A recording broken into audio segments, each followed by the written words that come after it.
पिछले कई दिनों से रेवदर और आसपास के हाईवे पर बढ़ती दुर्घटना में कई परिवारों ने अपने बच्चे खोए, कई परिवार उजड़ गए।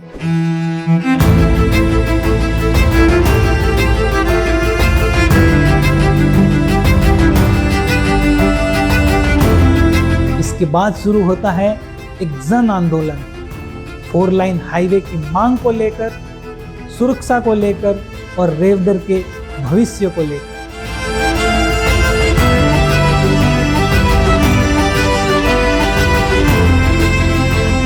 आज हमारे साथ है इसी जन आंदोलन में सक्रिय रूप से भागीदारी लेने वाले बलवंत जी मेघवाल। आपका बहुत बहुत स्वागत है। धन्यवाद सर। सबसे पहले मैं आपके बारे में जानना चाहूँगा, आपका छोटा सा परिचय बता दीजिए कि आप किस बैकग्राउंड से आते हैं, कहाँ से आते हैं, क्या कर रहे हैं और इस समाज सेवा में कैसे जुड़े। सबसे पहले तो मेरा नमस्कार। मेरा नाम बलवंत मेघवाल है जी। मेरे पिताजी का नाम सोमाराम जी मेघवाल है, जो सरकारी अध्यापक थे और 2024 में सड़क दुर्घटना में उनका निधन हो गया था। और मेरी पढ़ाई मैं MA LLB हूँ और गत 5 वर्ष से रेवदर में अधिवक्ता के तौर पर काम कर रहा हूँ। 2019 में मैंने एक समाज सेवी संस्थान का भी गठन किया था, जीवन सारथी संस्थान। अच्छा। जो हमारी एक टीम है और निस्वार्थ भाव से इस क्षेत्र में सामाजिक सरोकार के काम कर रहे हैं। बिल्कुल।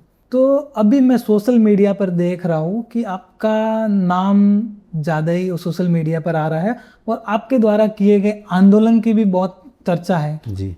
तो उसको लेकर थोड़ा सा बताइए कि आपको कब लगा और क्यों लगा, क्योंकि सड़क दुर्घटना तो बहुत जगह हो रही है, इसके पीछे क्या विशेष कुछ कारण है जो आप ये जन आंदोलन कर रहे हैं, उसके बारे में थोड़ा सा बताइए। लंबे समय से मैं देख रहा हूँ कि ट्रकों की आवाजाही के कारण दुर्घटनाएं बढ़ रही है और एक तो ये रेवदर क्षेत्र काफ़ी सुविधाओं से भी थोड़ा वंचित है। मेडिकल हेल्थ की भी यहाँ बहुत कमी है, हॉस्पिटलों में डॉक्टर वगैरह भी नहीं है और ट्रकों की आवाजाही बढ़ने के कारण आए दिन दुर्घटनाएं हो रही है। और दुर्घटना होने के बाद जब घायल लोगों को हॉस्पिटल तक लेके जाते हैं, हम लोग वहाँ पहुँचते हैं तो हम देखते हैं कि वहाँ ना तो डॉक्टर मिल रहे हैं, ना उनको प्राइमरी ट्रीटमेंट मिल रहा है। ऊपर से हॉस्पिटल की भी इतनी सुविधा है नहीं और फ्रैक्चर वगैरह होने पर और ऐसी स्थितियों में यहाँ से डॉक्टर लोग जब रेफ़र करते हैं केस, तो यहाँ से पालनपुर कम से कम यहाँ से 80 किलोमीटर दूर है, वहाँ जाते जाते लोग दम तोड़ देते हैं। तो हम तो आए दिन ऐसा मंजर हम देख रहे हैं तो हमारा मन भी व्यथित है। हम चाहते हैं कि इस तरीके से थोड़ा रेवदर में बदलाव हुआ है, हॉस्पिटलों की सुविधाएं बढ़े, हाईवे पर 4 लेन का निर्माण हो, बाईपास का निर्माण हो। और अब तो इतना मन व्यथित हो गया है कि आए दिन एक दिन ऐसा नहीं जा रहा है कि सड़क दुर्घटनाओं में यहाँ के लोकल लोग अपनी जान नहीं गंवा रहे हो। बिल्कुल। तो इसी को लेकर आप एक बड़ा जन आंदोलन करने की शुरुआत आपने कर दी है। जी। हमारी शुभकामना है कि आपकी जो मांगे हैं वो जल्द से जल्द सरकार सुने और उनकी सुनवाई करे। अभी आपका ये जो आंदोलन है उससे आपको क्या लग रहा है कि उससे कुछ फर्क पड़ेगा? उसमें कितने लोग जुड़ रहे हैं? यहाँ के लोग मतलब हादसे वगैरह जो हो रहे हैं, आपने जो जन आंदोलन करा उसको लेकर कितने सजग है, या उस विषय में थोड़ा सा बता सकते हो? धीरे धीरे लोग जुड़ तो रहे हैं क्योंकि कहीं ना कहीं किसी न किसी घर पे दुर्घटनाएं हो रही है और दुर्घटनाएं सड़क दुर्घटना में किसी इंसान का एकदम जाना किसी इंसान को पूरा झकझोर देता है। आए दिन दुर्घटनाएं हो रही है। एक दिन ऐसा रेवदर में तो नहीं गया कि किसी ने सड़क दुर्घटना में अपनी जान नहीं गंवाई हो। मामले की गंभीरता तो है और हम युवा लोग इससे काफ़ी आक्रोश है हमारे अंदर। और आने वाले समय में हम नहीं चाहते कि इस तरीके का हादसा किसी के घर परिवार में हो। हमने इसको लेकर एक जन आंदोलन को लेकर एक मुहिम छेड़ी है जिसका नाम हाईवे जन आंदोलन हमने दिया है। तो लगातार हो रही ये जो सड़क दुर्घटना है, इसके पीछे आप सबसे बड़ा जिम्मेदार किसको मानते हो? जिम्मेदार तो जो वर्तमान में जिसकी सरकार है, जिम्मेदार तो वही होएगी। अब किसी के ऊपर जैसे लांछन लगाए कांग्रेस है, BJP है, ये लोग है, वो लोग है, ये तो अपने काम से भागना होगा। वर्तमान में जिसकी सरकार है वही जिम्मेदार है। और दुर्घटना जिस तरीके से बढ़ रही है, यदि समय रहते इन लोगों ने 4 लेन और बाईपास का काम नहीं करवाया तो ये हाईवे आंदोलन एक विशाल जन आंदोलन के रूप में इस क्षेत्र में उभरेगा और जिसका कारण भी ये सरकार होगी। ये जो दुर्घटना हो रही है, जैसे मैंने भी सुना है कि यहाँ पे भारी वाहन ज़्यादा चल रहे हैं, उसका कारण उसको कुछ मानते हो कि उसकी वजह से ज़्यादा हो रहा है? हाँ, इसका पूरा कारण तो ये ट्रक की आवाजाही है। जो ट्रैफिक का जो दबाव बढ़ रहा है, दुर्घटनाओं का मुख्य कारण तो ट्रक, डंपर और जो भी भारी वाहन है उसके कारण ही है। और इसकी आवाजाही बीते कुछ समय से इस ज़्यादा बढ़ गई है, क्योंकि आपने देखा होगा तो सिंदरत, करोटी और मंडाल टोल टैक्स थे। जब स्टेट हाईवे 27 नंबर यहाँ से होकर जा रहा था तब ये टोल टैक्स बने थे, और जब इसको नेशनल हाईवे में कन्वर्ट कर दिया तो टोल टैक्स सरकार ने बंद कर दी। और टोल टैक्स के बंद होते ही जो आपने देखा होगा कि गुजरात से जो कांडला, ये जो सड़क है ये कांडला की तरफ से दिल्ली की तरफ जाती है, और डीसा से वाया पालनपुर, और पालनपुर से वाया आबू रोड होके सिरोही भी 4 लेन की तरफ 4 लेन जा रहा है। तो अधिकतर जो ट्रक वगैरह है, जो ट्रैफिक है, वो वहाँ से जा रहा था, लेकिन सरकार ने टोल नाके बंद करने से पूरा ट्रैफिक इस रोड पे डाइवर्ट हो गया। अच्छा, तो टोल बचाने के चक्कर में सारे ट्रक वगैरह यहाँ से हाँ, टोल बचाने के चक्कर, मुख्य कारण है कि ट्रक टोल बचाने के चक्कर में इस रोड का ज़्यादा यूज़ कर रहे हैं। जी। और ट्रक, मैंने भी यहाँ पे, मैं भी इस सड़क से मतलब काफ़ी आवागमन किया मैंने, तो मेरे को भी लगता है कि रात को जाना तो मतलब कि बहुत ही मतलब खतरा है कि रात को अगर आप जा रहे हो तो 99% ये है कि आपका कुछ ना कुछ दिक्कत हो। दिन के 8 से 10 हज़ार के ट्रक, अच्छा, दिन के 8 से 10 हज़ार ट्रक इस रोड से गुजर रहे हैं। अच्छा, हाँ, मैंने वो देखा कि रेवदर जैसे सिटी में तो मतलब आए दिन मतलब ऐसे ट्रैफिक जाम ही मिलता है। जी। कभी ऐसा मैंने आज तक देखा कि कभी मेरे को खाली नहीं मिला। रेवदर का इतना मार्केट लगा हुआ, इतनी छोटी सी जगह है और उसमें इतने ट्रक जा रहे हैं। तो हमारे माननीय सांसद साहब है, उन्होंने मतलब मेरे हिसाब से 2 साल पहले बोला था कि 4 लाइन बनने वाली है जी। अभी तक वो 4 लाइन नहीं बनी, और लोग यहाँ पे आए दिन मांग कर रहे हैं 4 लाइन की। 4 लाइन बनने का वादा करा और उसी चक्कर में टोल बंद हुए। तो उसको लेकर आप क्या सोच रहे हो, कब तक 4 लाइन बनेगी? आप कुछ जानकारी है इस विषय में जी, थोड़ा सा हमारे साथ शेयर कीजिए। जी, सर्वे चल रहे हैं, DPR भी बन के तैयार हो गई है, और मार्केट में इनके जो नक्शे भी आ चुके हैं। लोगों ने अपने अपने हिसाब से, नक्शे के हिसाब से प्लॉटिंग व्लॉटिंग करना वो भी स्टार्ट कर दिया है लोगों ने। और फाइनल काम तो कहाँ तक पहुँचा है वो तो किसी को कोई जानकारी है नहीं, लेकिन सांसद साहब भागदौड़ भी कर रहे हैं, ऐसा नहीं कि नहीं भागदौड़ कर रहे हैं, लेकिन कहीं ना कहीं कोई ना कोई कमी सरकार में या इनकी भागदौड़ में रह रही है, जिसके कारण ये बाईपास और 4 लेन का काम जल्दी स्टार्ट नहीं हो पा रहा है। आपको क्या लगता है, अगर ये जो यहाँ पे दुर्घटना हो रही है रेवदर और मंडार इस रोड पर, यही किसी बड़ी सिटी में होती या किसी विकसित जो जगह है वहाँ होती, तो क्या वहाँ पर भी सरकार ऐसे ही बैठी रहती, हाथ पर हाथ धरे? आपको क्या लगता है कि वहाँ पे कुछ सुनवाई होती? यहाँ के लोगों में ही कुछ है जो मतलब यहाँ पे, क्योंकि सरकार, हम अगर मांग रखते हैं तो सरकार को कहीं ना कहीं पूरा करना पड़ता है। उस विषय में थोड़ा सा बताइए। देखो, सबसे पहले तो लोकतंत्र का चौथा स्तंभ जिसे मीडिया कहते हैं, और गांवों में मीडिया का प्रचलन अभी शुरुआत है मीडिया की, सही तरीके से शुरुआत भी नहीं हो पाई है। हाँ, हमारे युवा पत्रकार है, काफ़ी सही तरीके से मुद्दों को उठा रहे हैं, लेकिन यही घटना यदि किसी शहर में होती तो पढ़े लिखे और जागरूक लोग और उनकी सक्रियता और मीडिया की तत्परता से ये सब चीज़ें अपने को देखने को वहाँ सिटियों में नहीं मिलती।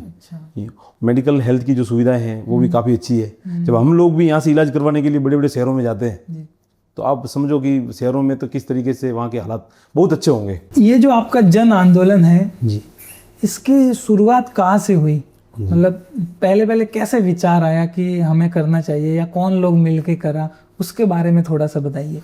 जी, बाईपास के लिए तो हम लंबे समय से मांग कर रहे हैं सरकार से। हमने 2019 में पहला ज्ञापन परिवहन मंत्री को भेजा था बाईपास के लिए, और जैसे जैसे ट्रैफिक बढ़ता गया, टोल नाके भी सरकार ने हटा दिए, ट्रैफिक का दबाव बढ़ा और सरकारी अस्पताल में भी सुविधाओं का अभाव होने लगा, और लगातार दुर्घटना होने के बाद, और चूंकि 2024 में मेरे पिताजी एक्सीडेंट में चले गए। ये मैं थोड़ा सा जानना चाहूँगा, कहाँ पर हुआ ये? हाँ, रेवदर से थाने के पास में ओमली पेट्रोल पंप है। अच्छा। जिसके जस्ट सामने ट्रक और बाइक की भिड़ंत में उनकी मौके पर ही। अच्छा, तो जिस रोड को लेके आप आंदोलन कर रहे हो उसी सड़क पर दुर्घटना में आपके पिताजी? हाँ, मेरे पिताजी ने भी जान दे दी, और कई हमारे रिलेटिव, रिश्तेदार और अड़ोस पड़ोस के लोग, न जाने कितने लोगों ने हमारे आंखों के सामने दम तोड़ दिया। तो मुझे लगता है कि हम एक जागरूक इंसान हैं, और यहाँ के लोग यहाँ के लोग इतने जागरूक हैं नहीं कि अपनी बातों को सरकार तक पहुँचा सकें। तो मैं मानता हूँ कि ये मेरी नैतिक जिम्मेदारी है कि मैं इस चीज़ को लेकर एक आंदोलन कोई विषय नहीं है। ये एक अपनी जागरूकता का एक परिचय है कि क्षेत्र के लोगों को समझ में आए कि एक जागरूक युवा एक टीम बनाकर इस चीज़ के लिए काम कर रहा है। और जब दुर्घटनाएं बढ़ने लगी तो हमारा भी मन आहत हुआ और हमने सोशल मीडिया के थ्रू कैंपेन चलाया कि एक आंदोलन खड़ा किया जाए और सरकार से ये मांग की जाए कि 4 लेन और बाईपास का काम जल्द से जल्द स्टार्ट किया जाए। और सोशल मीडिया से मुहिम चलाई। उसके बाद हमने 19 मई बीते जो 19 मई है उसको हमने सोशल मीडिया पे लिखा कि 19 मई को हमने बैठक रखी है। जो भी क्षेत्र के गणमान्य और बुद्धिजीवी लोग हैं वो हमारी बैठक में पधारे। इसमें कोई पॉलिटिकल ऐसा कुछ है नहीं हमारे। और आप सुझाव दें कि किस तरीके से 4 लेन और बाईपास को जल्द से जल्द बनाया जाए। और सुझाव के निमित्त हम लोगों ने बैठक का आयोजन किया, जिसमें हमको थोड़ा निराशा हाथ में लगी क्योंकि लोग जो हमने सोचा था कि ये मुद्दा इतना गंभीर है, लोग आएंगे हमारे कार्यक्रम में, लेकिन करीबन 50-100 लोग ही उस कार्यक्रम में सम्मिलित हुए। लेकिन जो भी 50-100 लोग थे उनके अंदर एक जुनून था कि हम आज नहीं गए तो हमारे लिए कल कोई नहीं आएगा। तो हम लोगों ने सुझाव लिए 19 मई को, और सुझाव के बाद हमने एक रैली निकाली पूरे रेवदर के अंदर। रैली निकालते हुए हम SDM ऑफिस के बाहर गए और युवाओं के अंदर इतना जोश आ गया कि उन लोगों ने हमने सबने मिलकर युवाओं ने रोड को जाम कर दिया। और रोड जाम करने के बाद जिस तरीके से लोगों का समर्थन मिला तो हमको लग रहा है कि लोग हमको किसी भी प्रकार से प्रत्यक्ष या अप्रत्यक्ष रूप से सहयोग कर रहे हैं। और हमारे पीछे जो लोग हमसे आस लगा के बैठे हैं, शायद 1 हो 2 हो 50 लोग हो 100 लोग हो, हमें उनकी भावनाओं को रखकर आगे की लड़ाई लड़नी पड़ेगी। लोग साथ दें या नहीं दें, लेकिन जिन लोगों ने अपने परिवार के लोगों को खोया है उन लोगों की संवेदनाएं हमारे लोगों के साथ में है। तो हमें हिम्मत मिल रही है कि हम इस क्षेत्र में इस हाईवे और 4 लेन के लिए, इसी के लिए नहीं, आने वाले समय में क्षेत्र में जिस प्रकार की भी समस्याएं आगे आए उनका समाधान हम जैसे युवा साथ में मिलकर एकजुटता से करें। तो ये आंदोलन है। और इस चैनल के माध्यम से भी मैं तो निवेदन करता हूँ कि आप देखिए कि सड़क पर कितनी विभत्स घटनाएं घट रही है। आज हमारे घर पे हुई है, कल आपके घर पे होगी। देर हुई नहीं है अभी तक, हमने तो अपनों को खो दिया। आप इस चीज़ पर आप देखिए कि आप कल उठ के आपके परिवार में इस प्रकार की घटना नहीं हो। तो हम तो निवेदन करते हैं कि इस आंदोलन से आप जुड़ें और इस आंदोलन को महाआंदोलन का रूप दें। आपने इस आंदोलन की शुरुआत करी जी, और इस आंदोलन से काफी लोग जुड़े जी, और अभी देखा जा रहा है कि सोशल मीडिया पर भी और धरातल पर भी मैं जहाँ तक देख पा रहा हूँ कि ये आंदोलन कहीं ना कहीं हवा पकड़ रहा है जी। तो आपको यहाँ के स्थानीय सरकार या नेता या किसी ऐसे असामाजिक तत्व से कुछ विरोध या धमकियां या ऐसा कुछ मिला या साथ मिल रहा है, सपोर्ट मिल रहा है? जब आंदोलन होते हैं व्यवस्थाएं बदलती है जी। और व्यवस्था बदलने के बाद जो सिस्टम आगे आता है उसको वहाँ के लोग एक पॉजिटिव तरीके से लेते हैं कि व्यवस्थाएं बदली। लेकिन कुछ लोग यहाँ का जो बुनियादी ढांचा है वो सोच रहे हैं कि बस जैसा चल रहा है वैसा चलने दो, जैसा चल रहा है, लोग बस विरोध नहीं करें, यहाँ के अधिकारी वर्ग भी खुश रहे, यहाँ के नेता लोग भी खुश रहे, लेकिन लोग मरते रहे। तो हम लोगों ने एक आंदोलन खड़ा किया सोशल मीडिया से। हमने सोचा 500-1000 लोगों की भीड़ आएगी, हम सही तरीके से इस चीज़ को रखेंगे। लोग भी आए, आंदोलन भी हुआ, चक्का जाम भी किया। उसके बाद तत्काल प्रभाव से जो हमारे आंदोलन के अंदर जो हमारे युवा लोग थे उनके ऊपर फ़ोन आना स्टार्ट हो गए। अच्छा। अब इस चैनल में मैं नाम तो नहीं ले सकता किसी का, लेकिन मुझे लगता है कि उन लोगों ने भी अपने परिवार में या अपने रिश्तेदारों में किसी न किसी को इस दुर्घटना में खोया होगा। और इस सड़क पे जो लोग चलते हैं, कोई कांग्रेस बीजेपी या ऐसा कोई विषय है नहीं, सड़क पे सब लोग चलते हैं। और जिससे दुर्घटनाएं हो रही है, ट्रक वालों से दुर्घटनाएं जो हो रही है, और ट्रक वाला ये देखकर वहाँ नहीं भिड़ रहा है कि ये कांग्रेस का है या बीजेपी का है।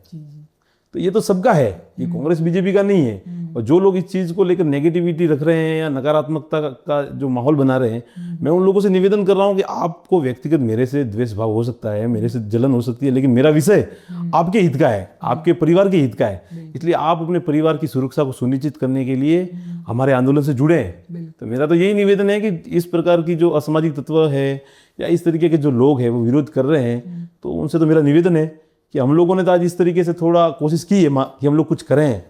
लेकिन जब आप चाहोगे कि नहीं होना चाहिए ऐसा, तो कल उठ के आपके घर परिवार में ऐसा हादसा हो गया तो आप किसके पास जाओगे? अमूमन देखा गया है और यहाँ की जनता भी बोलती है कि रेवदर बहुत पिछड़ा हुआ है, जो कि कहीं ना कहीं हकीकत भी है।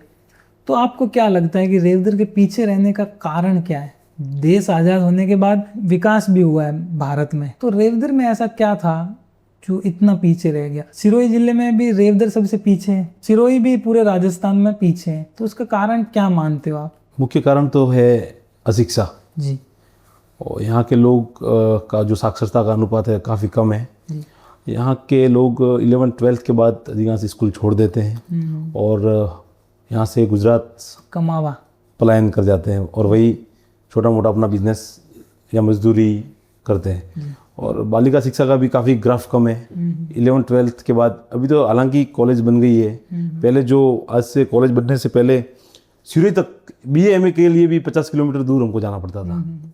तो शिक्षा भी आ रही है और जो पिछला समय गया वो काफ़ी हमारे लिए खराब गया है। मतलब हमने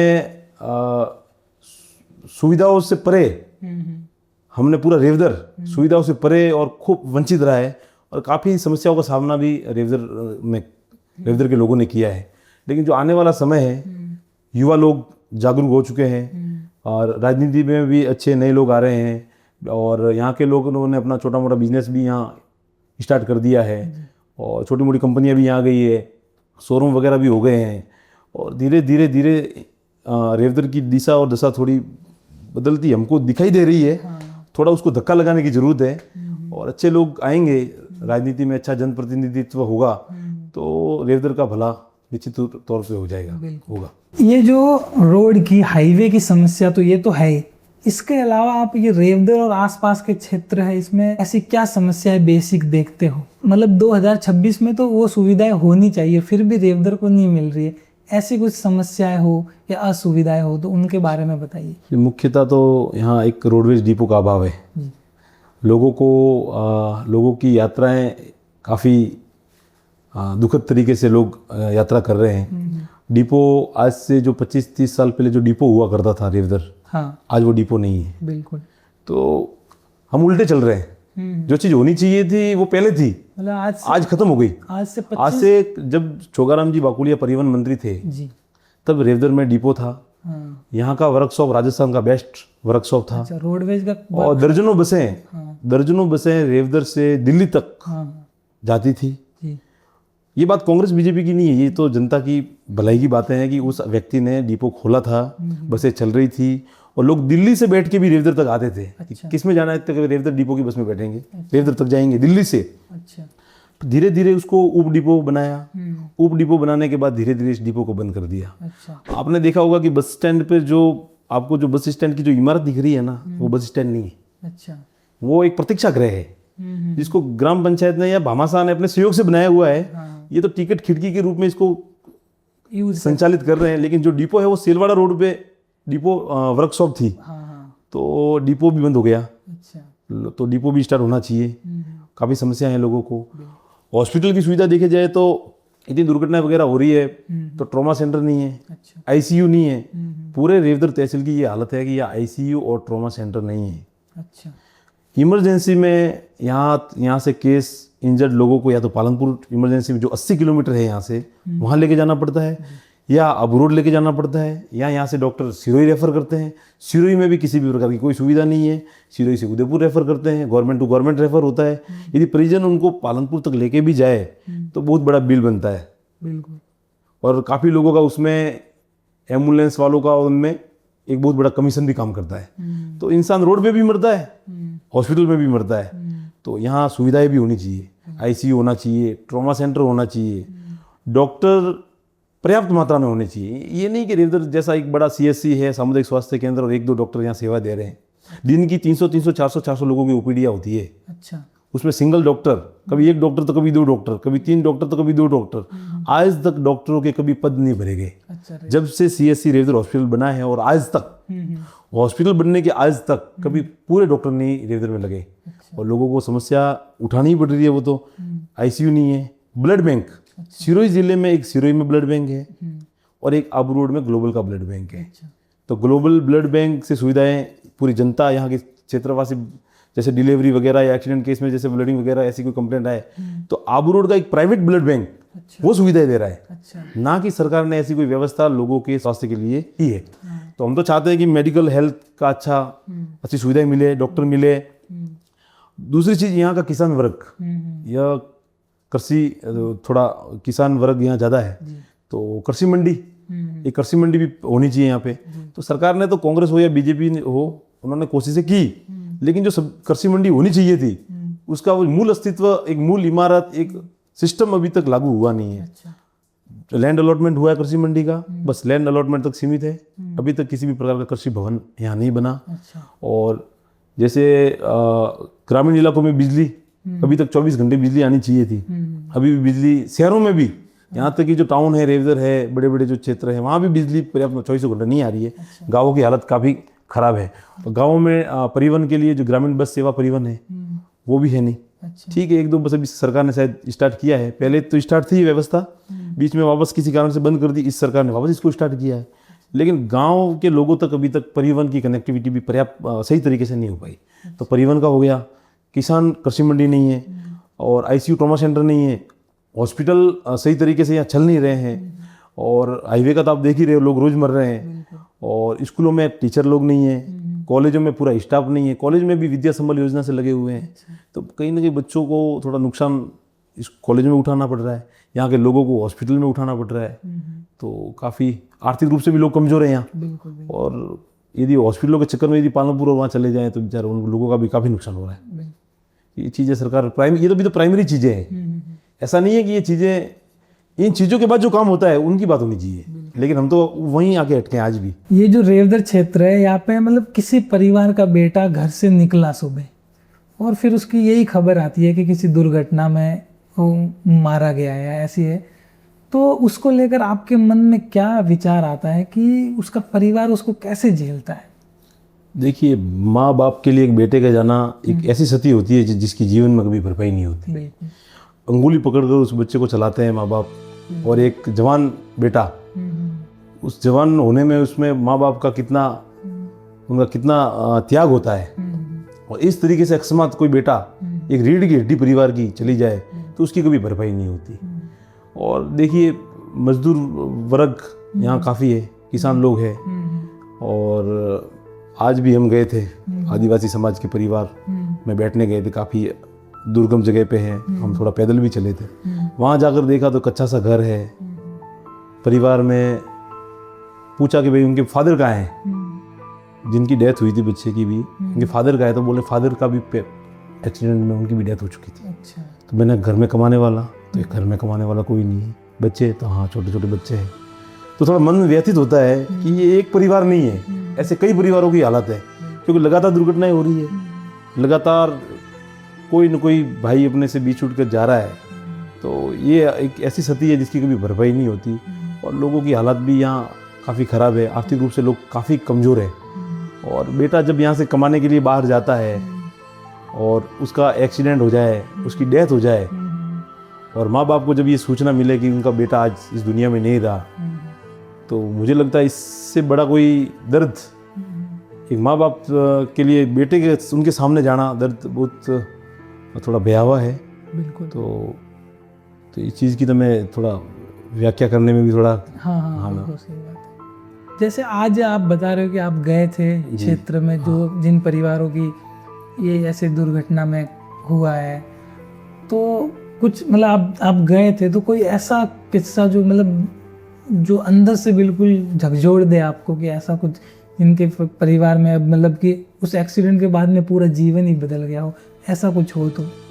ऐसे कई परिवार हैं बिल्कुल, जिनके परिवार में कुछ एक ही जैसे कमाने वाला था। हाँ, और वो चला गया। बिल्कुल। अब उनके घर पे बच्चे हैं, उसकी मिसेज है, अब वो कहाँ जाएंगे? अब सरकार भी इस दिशा में काम तो कर रही है, लेकिन जो सरकार अंतिम लाइन में जो व्यक्ति है उसके लिए किसी भी प्रकार की कोई रिलीफ सरकार से उस व्यक्ति तक नहीं पहुंच पा रही है। तो ऐसे तो कई लोग हैं जिनसे कई लोग परिवार माँ बाप भी जुड़ गए, किसी का बेटा चला गया, किसी की बेटी चली गई, किन्हीं 7 बहनों के बीच का भाई चला गया। तो ऐसे तो काफ़ी मुझे लग रहा है कि आदिवासी समाज से सबसे ज़्यादा आदिवासी समाज की स्थिति खराब भी है, और आर्थिक रूप से भी काफ़ी, और यहाँ लोग कर्जदार लोग भी खूब ज़्यादा है, जिनका बैंक से छोटा मोटा जैसे लोन फाइनेंस वगैरह वो भी चल रहा है। और ऐसे में कोई व्यक्ति एकदम छोड़ के चला जाए तो परिवार के लिए कमाने के लिए कोई उनको खाने के लिए, दाने पानी के लिए भी मोहताज होना पड़ रहा है, तो फिर ऐसी स्थिति में वो कर्ज भी कैसे चुका पाएंगे।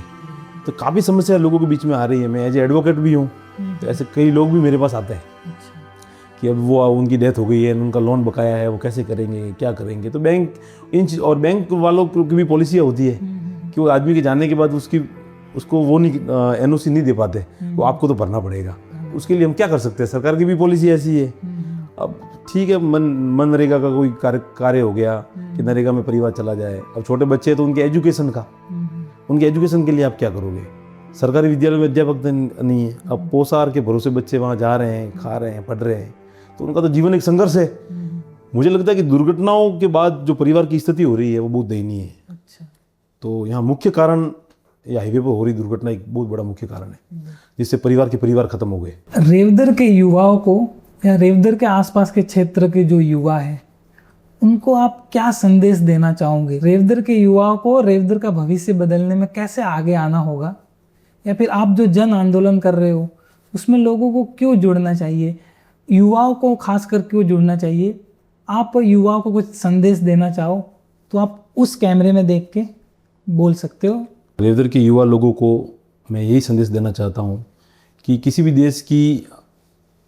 देश की दशा और दिशा बदलने में युवाओं की जितनी भागीदारी होती है, शायद ही किसी चीज़ में वो भागीदारी हमें दिखती है।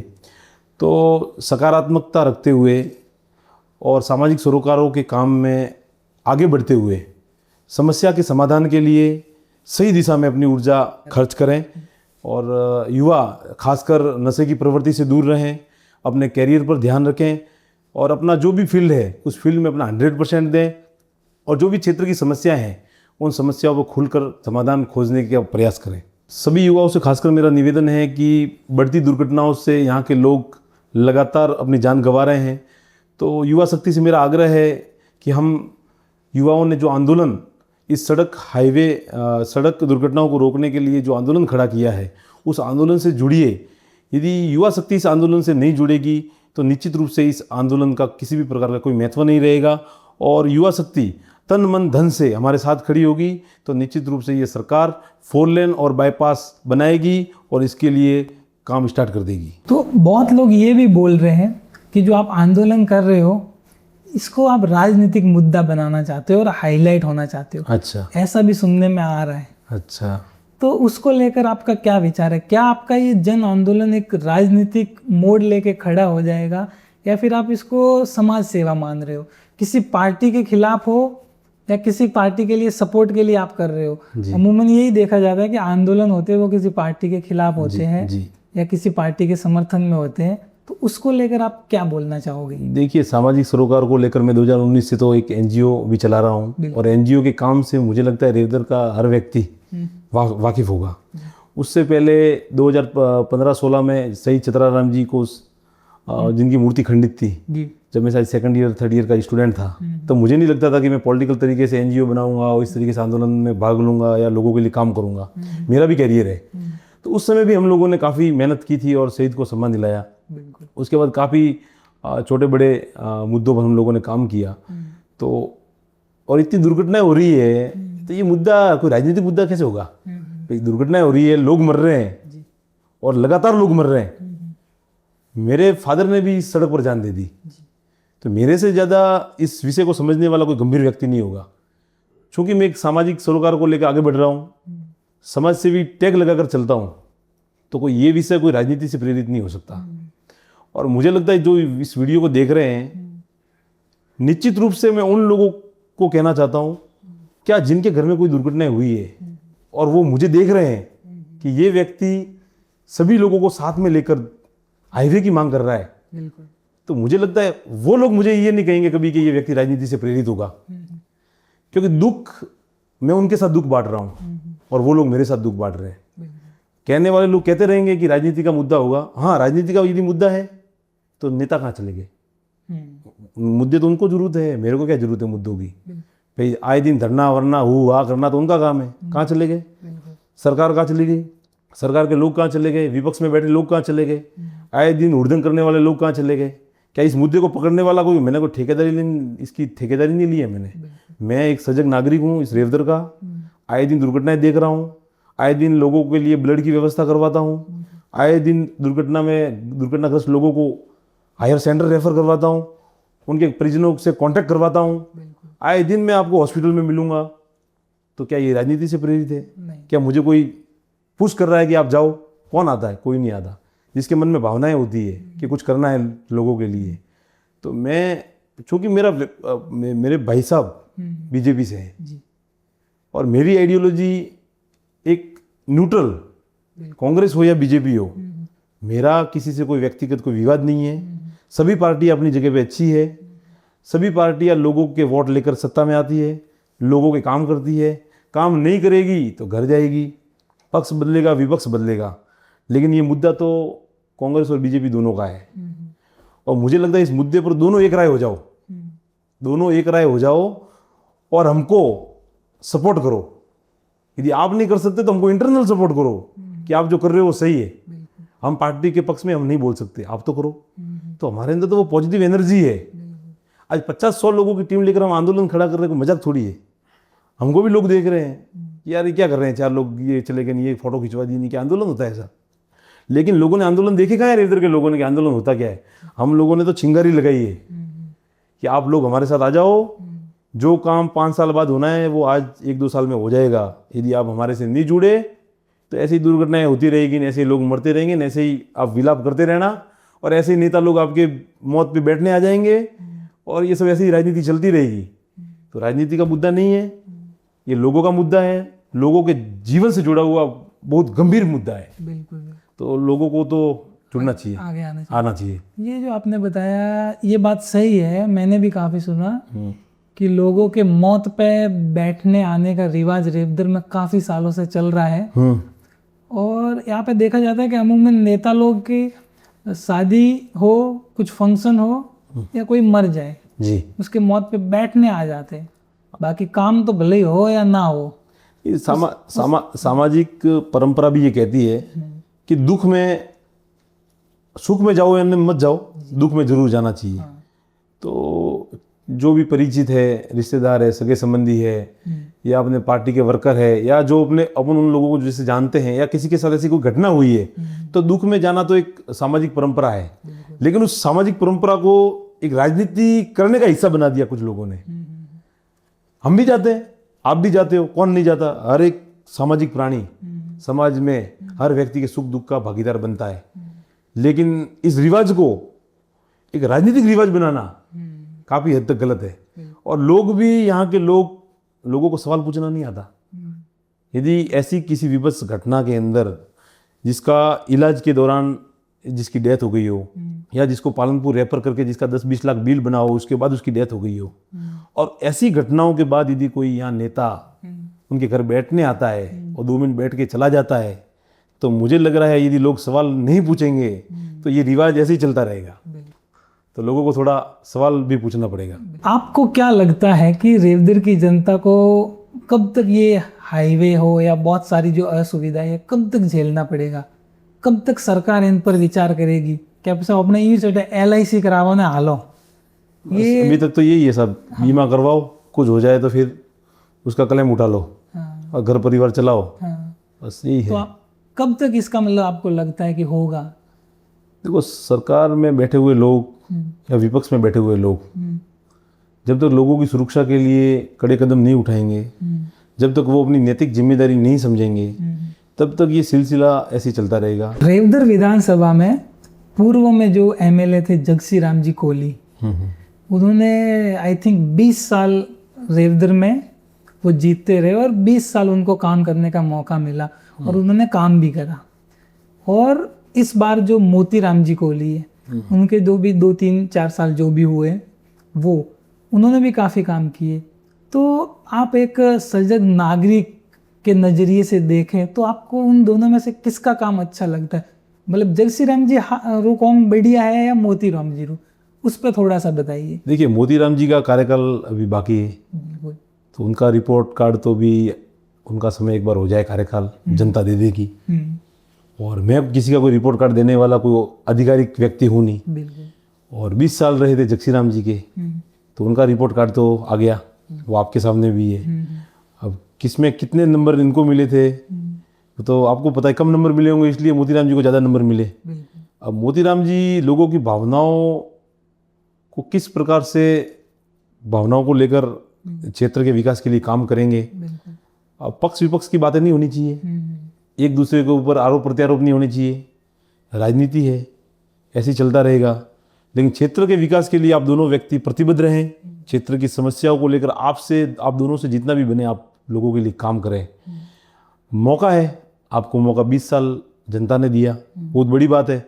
ये लगातार 20 साल तक एमएलए बना रहना क्षेत्र के लिए नहीं, राजस्थान के लिए अच्छे अच्छे धुरंधर नेता एक बार में सिमट जाते हैं और 5-5 बार टिकट लेकर आना।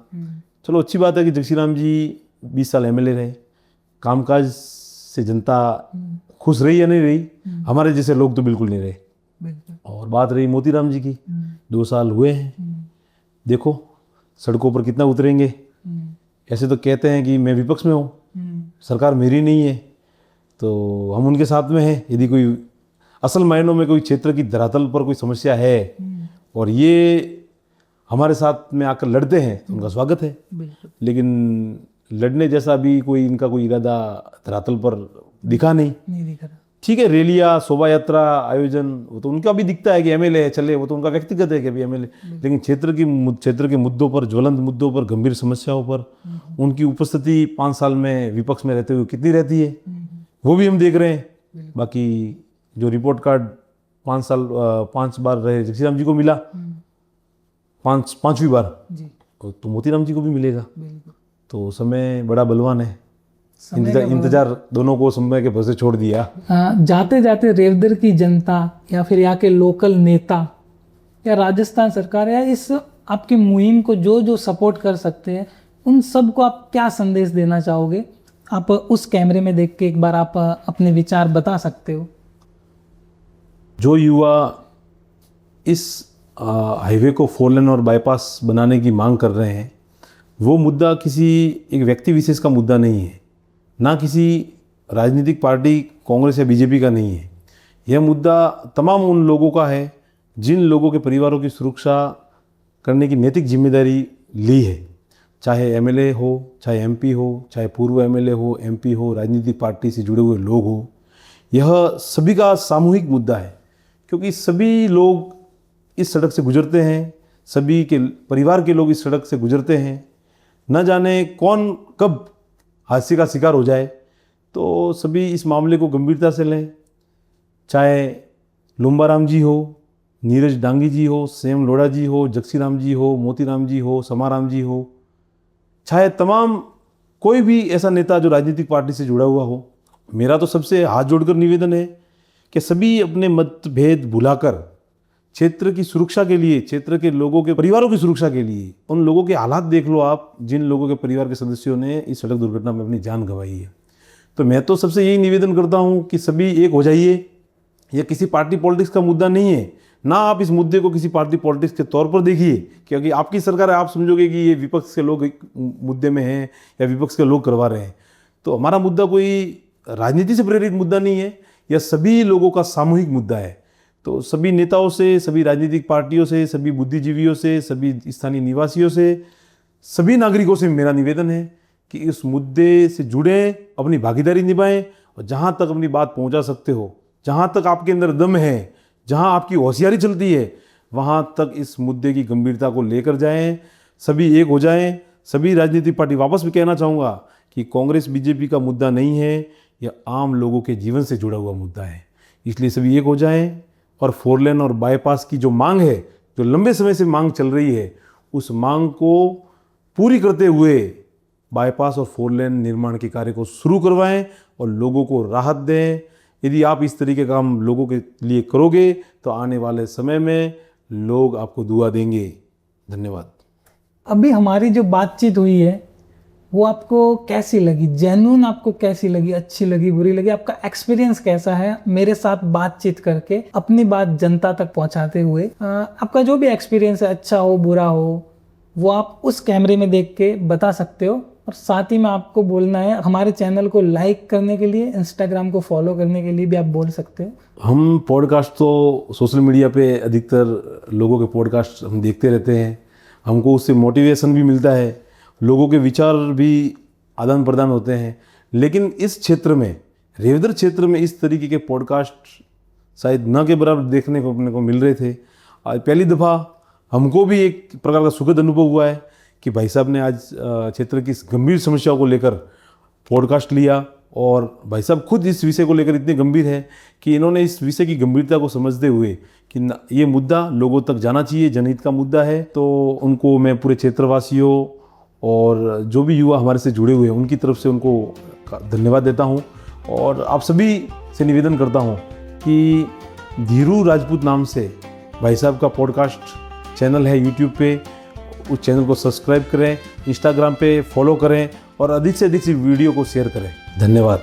ठीक है, बहुत बहुत धन्यवाद आपका भी, आप आए।